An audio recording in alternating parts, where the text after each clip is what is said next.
परमेश्वर के चेलों ने परमेश्वर से भली बात पूछी। उन्होंने पूछा कि हमें सिखा कि प्रार्थना कैसे करें। आज भी हमें प्रार्थना करने की जरूरत होती है और परमेश्वर का आत्मा हमें प्रार्थना करना सिखाता है। चलो, मैं आज आपकी मदद करता हूँ। बाइबल क्या कहता है प्रार्थना करने के बारे में?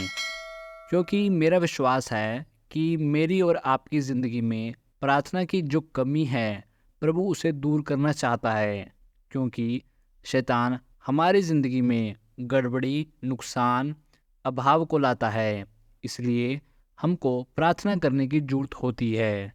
देखो, अगर हम प्रार्थना नहीं कर रहे होते तो हमारी ज़िंदगी में नुकसान आता है।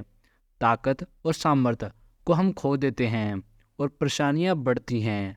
बाइबल बताती है कि ऐसा क्यों होता है, इसके लिए क्या करें। इसका भी उपाय बाइबल के अंदर है। हम हर बार हर दिन कामयाबी कैसे प्राप्त करें, यह भी बाइबल में लिखा है। इसलिए यह मेरा अनुभव भी है। चलो देखते हैं। यशायाह 40 का 31 में इसमें लिखा है, परंतु जो यहोवा की बाट जोहते हैं वे नया बल प्राप्त करते जाएंगे। वे उकावों के समान उड़ेंगे और दौड़ेंगे, श्रमिक न होंगे, चलेंगे और थकेंगे नहीं। देखिए, नया बल प्राप्त करना एक मिनट में नहीं होता, एक रात में नहीं होता। इसकी एक प्रक्रिया होती है। मुझे भी सामर्थ्य प्राप्त करने के लिए हफ्तों हफ्तों का इंतज़ार करना पड़ता है। यह बिल्कुल ऐसा है कि आपके मोबाइल की बैटरी ख़त्म हो गई हो और आपने उसे रिचार्ज होने के लिए लगा दिया। अब रिचार्ज होने के लिए कितना समय लगता है? 1 घंटा, 2 घंटा, बिल्कुल ऐसा ही। ठीक वैसे ही आत्मिक जीवन को भी रिचार्ज होने की ज़रूरत होती है, जो हम प्रार्थनाओं के द्वारा करते हैं। ऐसे फ़ोन को या बाकी चीज़ों को रिचार्ज करते हैं, वैसे ही हमारा संपर्क हर दिन लगा रहना चाहिए। यही तो सफलता की चाबी है। आज की रोटी हमें दे। यदि आप आज को छोड़ देते हो तो हमारा यह अनुभव रहा है कि आप खुद ठोकर का कारण बनते हो। तो प्रार्थना में इतनी ढिलाई क्यों आती है? जब आदम परमेश्वर से छुप गया था। परमेश्वर के अंदर छुपना प्रार्थना कहलाता है। परमेश्वर से दूर छुपना प्रार्थना का अभाव कहलाता है। आदम परमेश्वर से छुप रहा था। आदम परमेश्वर से क्यों छुप रहा था? पाप के कारण। पाप सारी समस्याओं की जड़ होती है। प्रार्थना का अभाव ही पाप का कारण होता है। यह एक बीमारी है। सच पूछो तो यह एक समस्या है। बीमारी, बिल्कुल आप मान सकते हैं। यह एक बीमारी ही है। यह एक आत्मिक प्रकार की बीमारी है। हमें इसे क्रूस के पास इसे लेकर आना होगा और क्रूस के पास लाकर इसको क्रूस पर चढ़ाना होगा। देखिए, मैं आपसे बात करता हूँ, पर इसमें लिखा है, हमें इसे समझना जरूरी है। बाइबल प्रार्थना के अभाव के विषय में क्या कहता है? क्यों लोग प्रार्थना नहीं करते? तो हम पढ़ेंगे इसका क्या परिणाम होता है कि किस कारण ऐसा होता है। हम पढ़ेंगे आयुब की पुस्तक। यदि आपके पास बाइबल है तो आप मेरे साथ पढ़िए। आयुब के अध्याय 15 में लिखा है कि लोग प्रार्थना करना क्यों छोड़ देते हैं, क्योंकि उनके अंदर परमेश्वर का डर समाप्त हो चुका है। देखिए, जहाँ तक मैं समझता हूँ, लोग इस बात को नहीं जानते। आपके छुपने का मतलब है परमेश्वर से डर खत्म। आदम परमेश्वर से छुप गया, पर वह क्यों छुपा? क्योंकि उसने परमेश्वर के वचनों को नहीं माना। जबकि परमेश्वर ने उससे कहा था कि इस भले बुरे के ज्ञान के पेड़ के फल से दूर रहना, इसको न छूना। इसलिए उसने परमेश्वर से दूर जाना चाहा, परमेश्वर के पास नहीं आना चाहा। बाइबल के आयुब के 15 के अध्याय 4 में लिखा है, वरन तू परमेश्वर का डर मानना छोड़ देता है और परमेश्वर का ध्यान लगाना और छुड़ाता है। कुल मिलाकर आप कह सकते हैं, जहाँ परमेश्वर का डर समाप्त हो जाता है, प्रार्थना समाप्त हो जाती है। जहाँ प्रार्थना समाप्त हुई, इस कहानी का परिणाम क्या होगा कि आयुब की पुस्तक अध्याय 21 आयत 14 यह लिखा है कि उन लोगों के लिए जो प्रार्थना करना नहीं चाहते हैं, तो भी वह परमेश्वर से कहते हैं, हमसे दूर हो, तेरी गति जानने की हमको इच्छा नहीं रहती। सर्वशक्तिमान क्या है कि हम उसकी सेवा करें?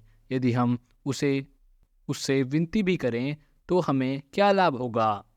देखिए, यहाँ भी लोग कह रहे हैं जिन्हें प्रार्थना से कोई फर्क नहीं पड़ता। देखिए, हम मसीह लोगों को पता है कि प्रार्थना की क्या ताकत होती है, कैसे असंभव काम संभव होते हैं। जो कुछ परमेश्वर के पास है, जो परमेश्वर के पास था, उसने सब कुछ प्रार्थना के लिफाफे में हमको दे दिया है। सोचकर देखिए, किसी ने एक बार यह कहा था कि जो कुछ परमेश्वर कर सकता है, प्रार्थना वह सब कुछ कर सकती है। आप सोचकर देखिए, प्रार्थना की शक्ति और असीमित है। देखिए, यह मान लीजिए कि आपका जीवन मजबूत हो जाए, आप प्रार्थना के नए स्तर पर या नए अनुभव को प्राप्त करें और कामयाबी हर दिन आपके कदम चूमती रहे। परंतु जो यहोवा की बाट जोते हैं, वे नया बल प्राप्त करते जाएंगे। वे उकाबों के समान उड़ेंगे, दौड़ेंगे, श्रमिक न होंगे, थकेंगे नहीं। इस तरह आप प्रार्थना से बल प्राप्त करेंगे। आप चार्ज हो जाते हैं, जैसे कि बैटरी चार्ज हो जाती है। एकाएक आप अपना बल दोबारा प्राप्त करते हैं, जैसे कि लिखा है कि वह उकाबों के समान उड़ेंगे। आपने देखा होगा, उकाब कभी भी हवा के सामने हार नहीं मानते। हवा विपरीत चलती है और हवा साथ बिल्कुल नहीं देती, लेकिन आखिरी में भी उकाब हवा पर नियंत्रण पा लेता है। इस तरह प्रार्थनाओं के द्वारा आप दोबारा बल प्राप्त कर लेते हैं। आप जान जाते हैं कि हम क्या नहीं कर सकते, लेकिन परमेश्वर क्या कर सकता है। दूसरी खास बात यह है कि आपको खुद को पवित्र आत्मा को सौंपना होता है। बिना प्रार्थना के खुद को पवित्र आत्मा को सौंपना संभव नहीं है।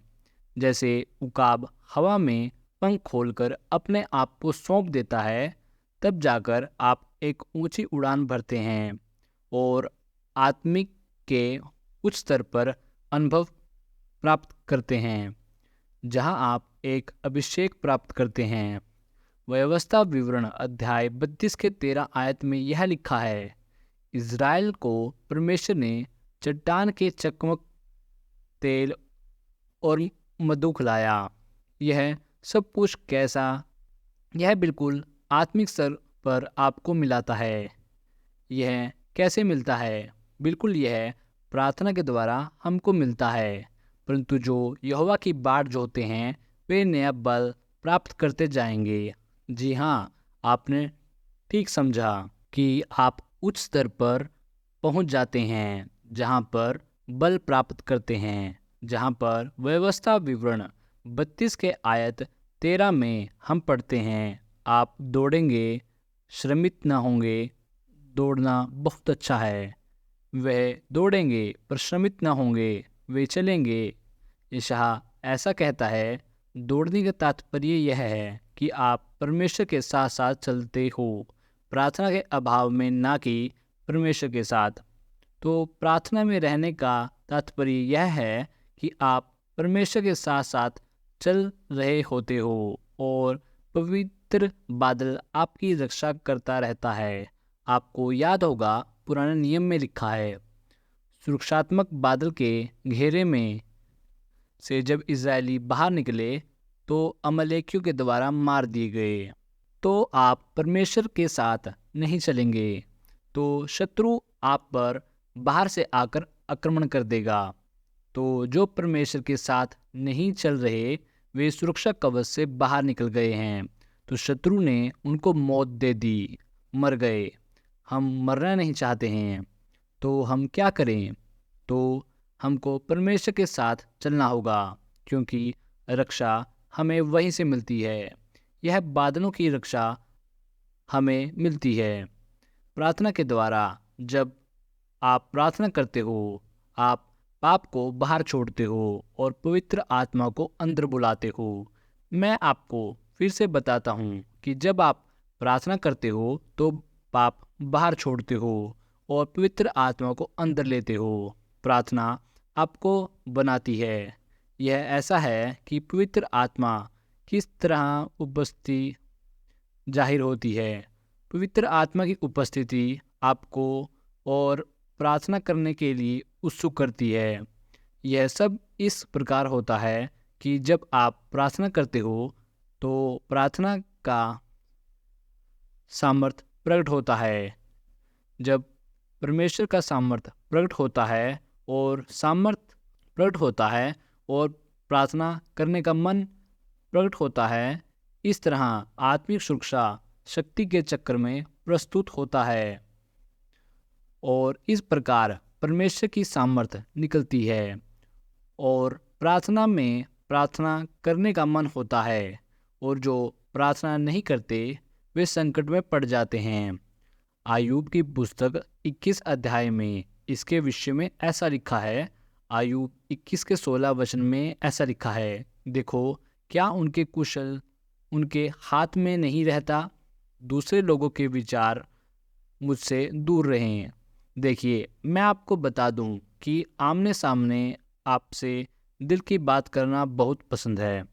आपने मुझे पवित्र आत्मा से भरकर विभिन्न प्रचारों को करते हुए देखा होगा। जब मैंने प्रार्थना का बल प्राप्त किया तो मैंने चाहा प्रभु मेरे साथ सहयोग करे, कि मेरे साथ रहे और रास्ता दिखाता रहे। साथ साथ मैं अपने जिम्मेदारियों को समझ सका। एक बार प्रेरित पौलुस ने यह कहा था, पहले तुरंत ऊपर चलेंगे। यह वह है जो मैं हमेशा से करना चाहता था। आपको बता दूं, यह थोड़ा सा मुश्किल जरूर है, लेकिन यह है हमें करना होगा। हमारे पास कोई दूसरा रास्ता नहीं है इसे करने के अलावा। पहला कुरिन्थियों 9 आयत का 27। परंतु मैं अपनी देह को मारता कूटता और वश में लाता हूँ, ऐसा न हो कि औरों को प्रचार करके मैं आप ही किसी रीति से निकम्मा ठहरूं। देखिए, ऐसा हो सकता है कि आपके द्वारा प्रचार किया गया हो, अद्भुत चिन्ह और चमत्कार किए गए हों, अंत में आप खुद ही प्रार्थना का जीवन को छोड़ दें या आपका प्रार्थना का जीवन खत्म हो जाए। जी हाँ, यह परमेश्वर है साफ कहता है कि अंत के दिनों में लोग पुकारेंगे, प्रभु हे प्रभु कहेंगे। प्रभु कहेगा, मैं तुम्हें नहीं जानता। आपको सोचना होगा कि यह कैसा है और कैसे संभव है कि लोगों के द्वारा अद्भुत चिन्ह चमत्कार किए गए, उन्होंने दुष्ट आत्माओं को निकाला, बड़े बड़े सामर्थ्य काम प्रकट किए, अंत में प्रभु ने कह दिया कि मैं तुम्हें नहीं जानता। इसका उपाय हमें दूसरे शमूएल के अध्याय 1 में मिलता है, जहाँ दाऊद के विषय में कहा जाता है कि शाऊल ने अपना अभिषेक खो दिया। उसका अभिषेक तेल से नहीं हुआ था। मैं आपको दूसरी तरह से बताऊं, जो व्यक्ति परमेश्वर की तरफ से अलग हो जाता है, ऐसा है जैसे बिल्कुल परमेश्वर को जानता ही नहीं। तो परमेश्वर भी कहता है कि मैं तुम्हें नहीं जानता। जिस पल आपसे अभिषेक अलग होता है, जिस पल पवित्र आत्मा आपसे अलग होता है, देखिए किसी के साथ भी हो सकता है। शैतान ऐसा करता है। यह शाऊल के साथ हुआ, यहूदा के साथ हुआ। जिस पल पवित्र आत्मा आपसे अलग होता है, परमेश्वर कह देता है कि मैं तुम्हें नहीं जानता, जैसे आप परमेश्वर के काम के नहीं हैं। और यही दूसरे शमूएल में लिखा है, हे पहाड़ों, तुम पर ना ओस पड़े ना वर्षा हो, ना भेंट के योग्य उपज वाले खेत उपजे, क्योंकि वहाँ शूरवीरों की ढालें अशुद्ध हो गई, शाऊल की ढाल बिना तेल लगाए रह गई। यह बड़ा भयानक है। जब एक व्यक्ति परमेश्वर से दूर हो जाता है तो परमेश्वर भी उसकी पहचान से इनकार कर देता है। ऐसा क्यों होता है? यह जानने वाली बात है। ऐसी स्थिति क्यों पैदा होती है, यह भी जानना है। प्रार्थना का अभाव। जब एक व्यक्ति प्रार्थना करना छोड़ देता है तो संकट उसके ऊपर आ पड़ता है। आपको याद होगा, दूसरे राजाओं की पुस्तक अध्याय 26 में इसमें लिखा है, जब तक राजा परमेश्वर ईश्वर को खोजता रहता है, परमेश्वर से प्रार्थना करता रहा और परमेश्वर ने उसे समृद्ध किया।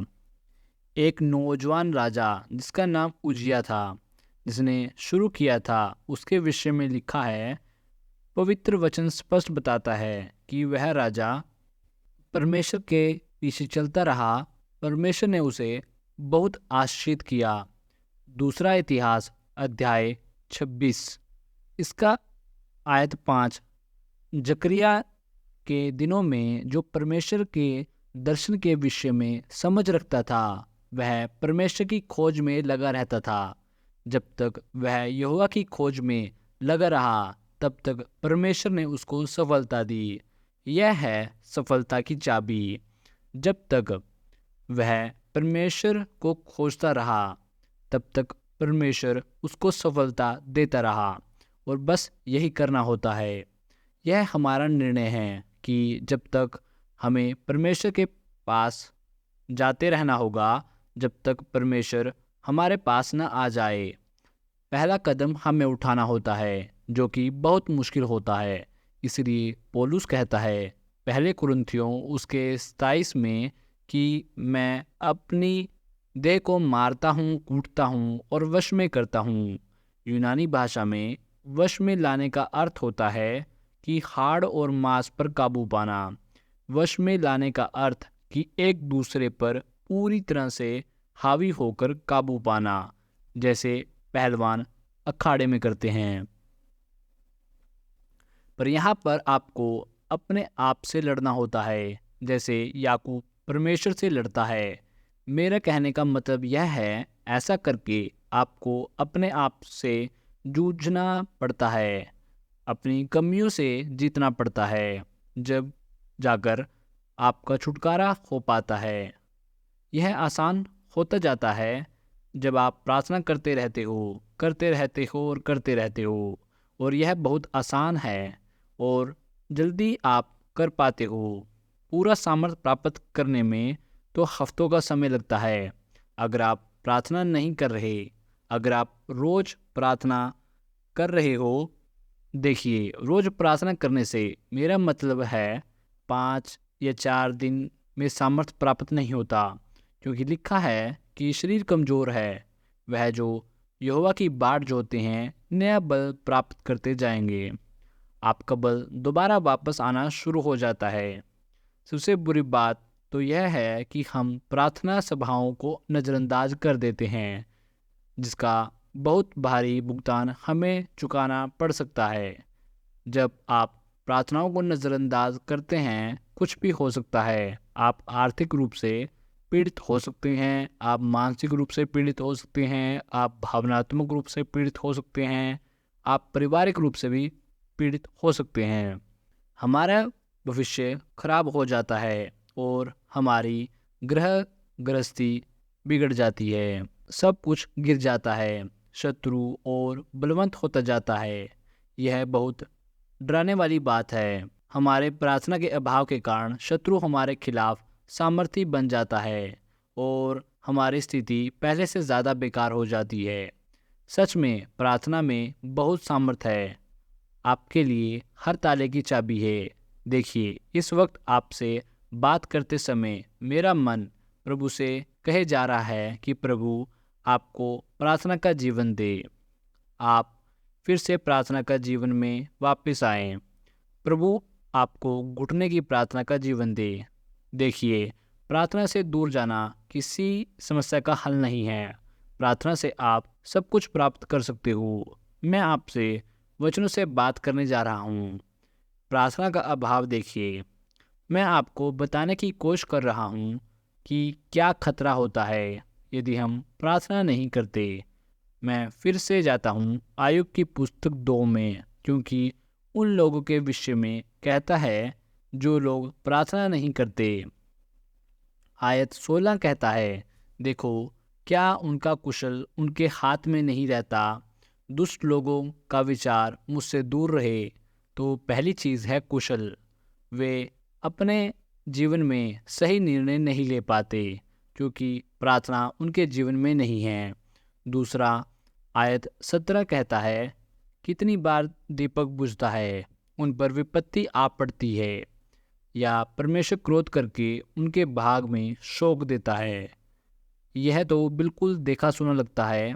आयत कहता है, कितनी बार दीपक बुझता है, उन पर विपत्ति आ पड़ती है, या परमेश्वर क्रोध करके उनके भाग में शोक देता है। उनके बारे में सोचिए जिनकी ज़िंदगी में रोशनी नहीं है, जो अंधेरे में चलते हैं।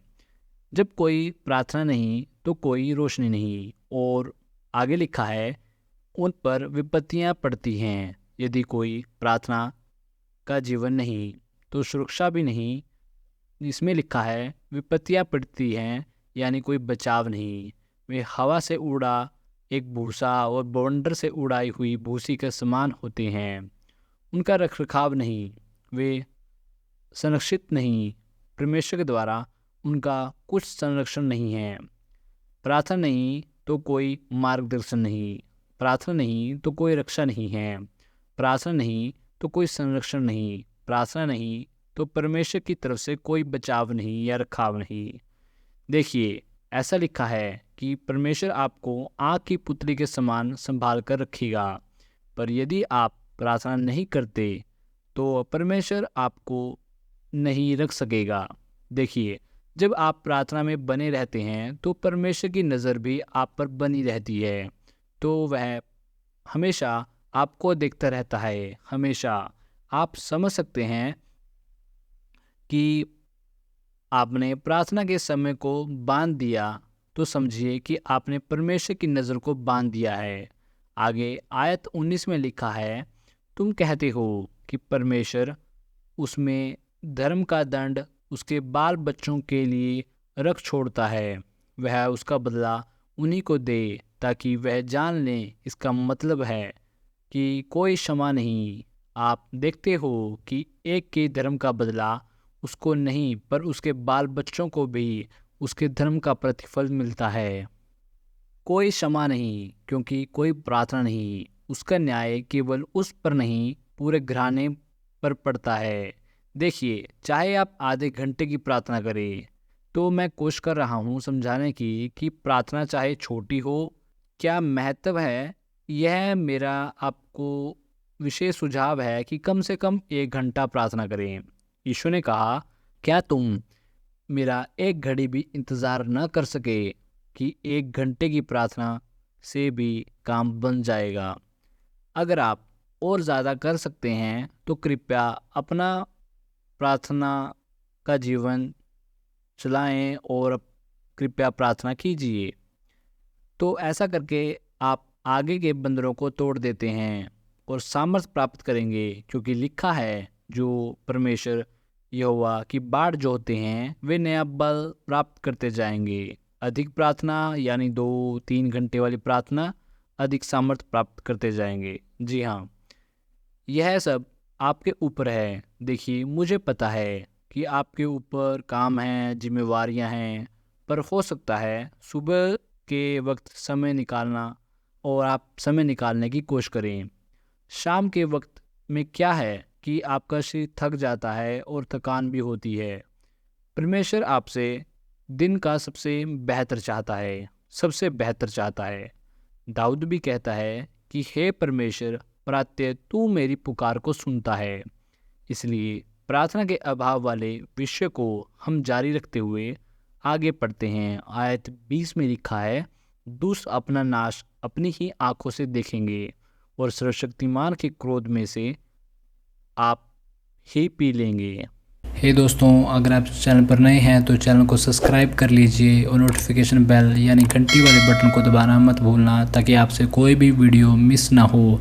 मैं इस चैनल पर आपके लिए पोस्टर, प्रॉफिट, पास्टर उन सब की गवाहियाँ और उनके प्रचार लेकर आऊँगा कि परमेश्वर उनसे कौन से काम लिए, उन्होंने ऐसा क्या किया, परमेश्वर की ज़िंदगियों में क्या किया। मैं इस चैनल पर आपके लिए लेकर आऊँगा, चाहे वो पास्टर किसी भी देश से क्यों ना हो। और आखिरी और ज़रूरी बात, इस चैनल को अपने मसीह भाई बहनों और अपने चर्च के लोगों के साथ साथ बांटना मत भूलना, ताकि वो सब मसीह में बढ़ते जाएं और विश्वास में बढ़ते जाएं। तो मिलते हैं दोस्तों अगले हफ्ते। अलविदा।